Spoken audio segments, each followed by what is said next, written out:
Free will, illusion, or reality. Throughout history, humanity has always grappled with a fundamental question: are we truly free? Do we consciously choose what to say, what to desire, and which path to take? Or are our thoughts and actions shaped by forces beyond our control, our genes, our environment, our culture, even the specific moment in history we were born into? Let us take these quiet moments together, not to arrive at a definitive answer, but to gently explore the landscape of this question. To open a window into our inner world. What is free will? Free will, in simple terms, means the ability to consciously choose between different possible actions. Put plainly, when we choose between tea or coffee, we believe we are the ones making the decision. That it is our will acting freely. But is that really the case? Neuroscience and the challenge to free will. In recent decades, neuroscience has stepped boldly into this age-old debate. The famous Libet experiment in the 1980s showed that the brain initiates action milliseconds before a person becomes consciously aware of deciding. In other words, the brain had already decided before the person felt they had made a choice. To some, this suggests that free will is nothing more than a comforting illusion. But is that the full story? Is unawareness the same as lack of freedom?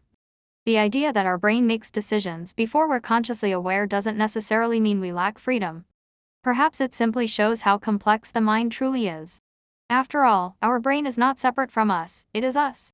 What happens in the brain is still happening within us, not outside of us. In this view, free will is like a river fed by many unseen streams, our genes, beliefs, and life experiences. But even within this river, we can shift course, resist the current, or find new direction. Total freedom may be an illusion, but partial freedom, a freedom of response, is very real. Philosophers and the two sides of the argument. Plato once said, "The soul must take the reins of desire and fear like wild horses." For him, freedom was not the absence of forces, but the triumph of reason over impulse. On the other hand, Baruch Spinoza believed that a person is free only when they understand necessity. For him, awareness of the causes behind our behavior is a form of freedom. When we understand why we react, why we fear or cling, we gain a new power, the power to respond rather than simply react. Free will in daily life. From a cosmic perspective, we may be part of an unbroken chain of cause and effect.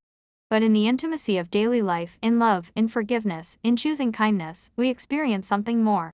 We experience the power to shape our lives, to take responsibility, to turn a page. When a child first says no, the first signs of autonomy appear. When someone says, "I want to change," a spark of light pierces the darkness. And even if that freedom is partial or constrained, it still breathes meaning into our choices. A poetic glimpse of willpower. Let us step away from logic for a moment. Close your eyes and remember a time when you chose to keep going, even when everything seemed against you. That quiet moment when something within you said, "Get up. It's not over yet."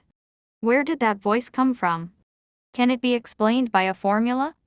Or was it born from something deeper, something that science still cannot fully name? In such moments, free will reveals itself, not as an abstract idea, but as a living flame. A force that refuses to be extinguished. In the end, free will may not be absolute. It may arise within frameworks we never chose. But within those boundaries, we can choose. We can say no, we can say yes. We can choose to love, to forgive, to begin again. And if free will is merely an illusion, it is a sacred one, an illusion that has lifted humanity from dust to the stars. So let us live with awareness, with courage, and with heart. Because even if our choices are shaped, we can still choose how to live.